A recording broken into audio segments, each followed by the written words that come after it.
The woman turned around and realized her son was being kidnapped by traffickers.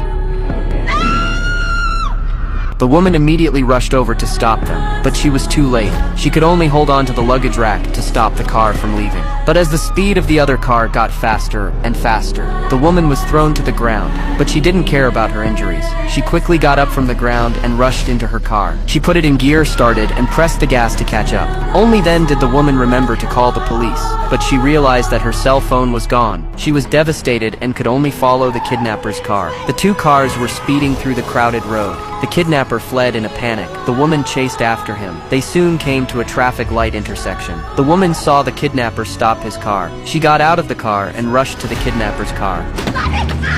But the kidnapper didn't budge. When the light turns green, the woman anxiously sought help from the car in front of her, but her frantic behavior scared off the car in front of her. The kidnapper also took the opportunity to escape. The woman had to drive after them again.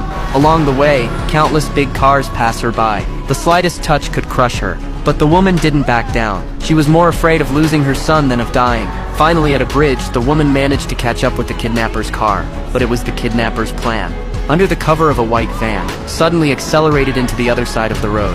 By the time the woman reacted, her car had already crossed the intersection. The woman hesitated and backed up. The result was predictable. The cars behind her collided one after another. But at that moment, the woman's only concern was her son. She pressed the gas pedal to the maximum. Then she caught up with the kidnapper again. The kidnapper was enraged by the woman's persistent pursuit. He opened the trunk, throwing tools at the woman.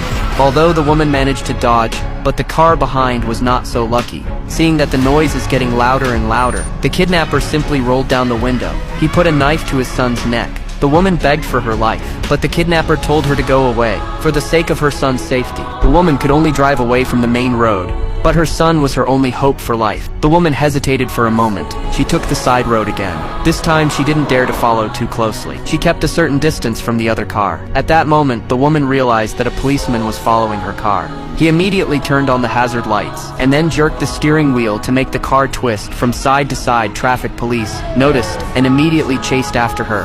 The woman rushed to the police for help.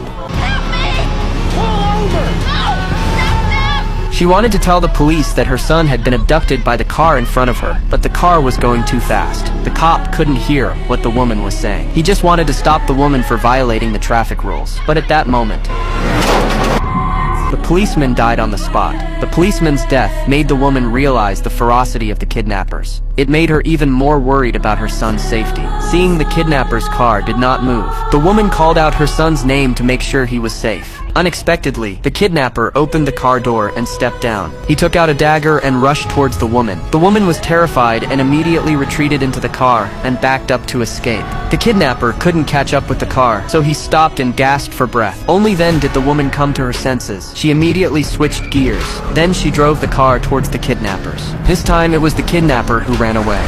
But thinking that her son was still in the hands of the other side, the woman quickly stopped the car. She took her wallet and promised the kidnapper, as long as she let her son go, she would never hold the kidnapper responsible for anything. Then she threw her purse at the kidnapper. Seeing that the kidnapper remained indifferent, the woman emphasized again, "As long as my son is in that car, I will not stop. Wherever you go, I will be right behind you, no matter what." The kidnapper was silent for a long time. Then he picked up the wallet and went to his car. Soon the door opened again. The woman thought it was her son, but it turned out to be the kidnapper's wife, Sister Fatty. She came to the woman's car window and said, as long as the woman followed them to the bank and took out $10,000 from her card, they would release her son.